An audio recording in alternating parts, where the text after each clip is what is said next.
il a ça dans le sang sans pour autant être issu d'une famille de forains. Régis Masclet se passionne pour les manèges, les petits, les grands, avec des chevaux de bois ou des nacelles, du moment qu'ils soient anciens et de préférence à restaurer. Ce breton d'adoption les répare et les installe dans toute la Bretagne et au-delà, avec surtout la volonté de faire revivre nos fêtes foraines d'antan. Et vous allez voir que ce rêveur qui fait rêver a de quoi nous convaincre.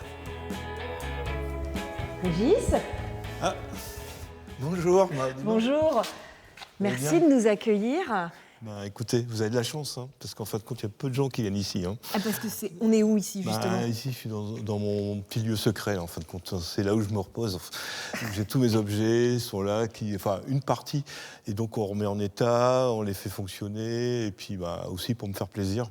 On parle de vous comme d'un collectionneur de manèges, mais il n'y a pas que des manèges ici, non, en fait. Le manège, c'est un prétexte à faire d'autres choses. En fait, vous voyez, j'ai des manèges, mais on les détourne un petit peu, on leur donne un petit peu un sens différent d'une époque. Hein. Donc, mais tout en gardant, en préservant un petit peu l'origine, c'est hyper important.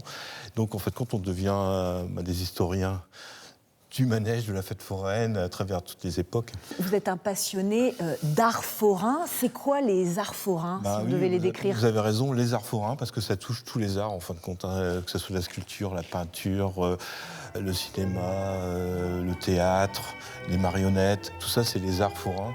Donc on trouve sur les champs de foire, parce qu'en fin de compte, on se déplace chacun avec son art.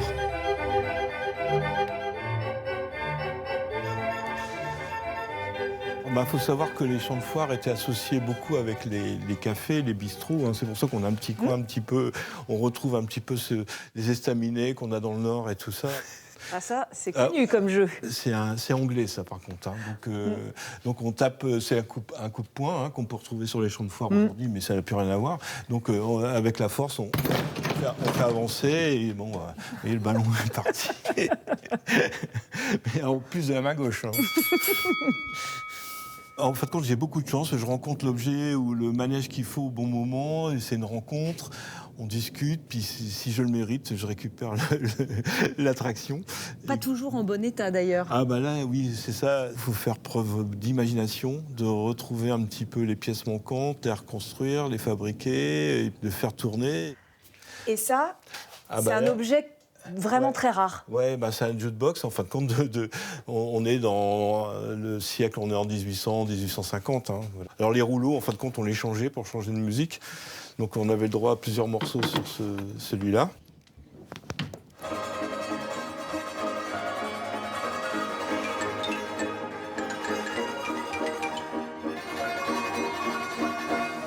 Alors Régis, nous voilà rendus au Grand 8.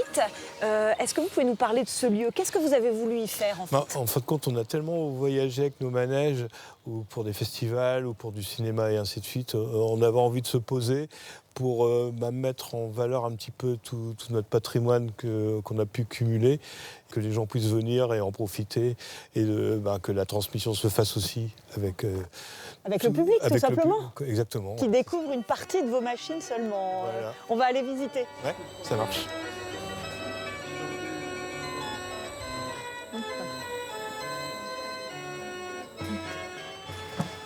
Là, t'as vu, on a mis la roulotte ici, et il reste encore tout le fronton à installer. Hein.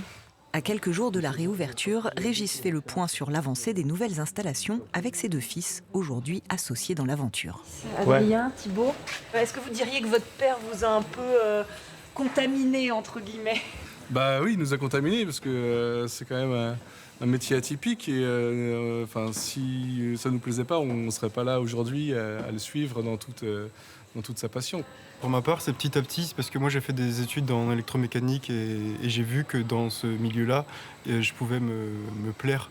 Je ne les ai pas convaincus parce qu'ils sont venus d'eux-mêmes, ils ont vu qu'il y avait des choses à faire. Ils m'ont même surpris en acceptant. Hein. Donc moi, ça me permet d'aller plus loin. Et aujourd'hui, c'est vraiment superbe d'être à trois. Moi, je vais en profiter un maximum le temps que je pourrai.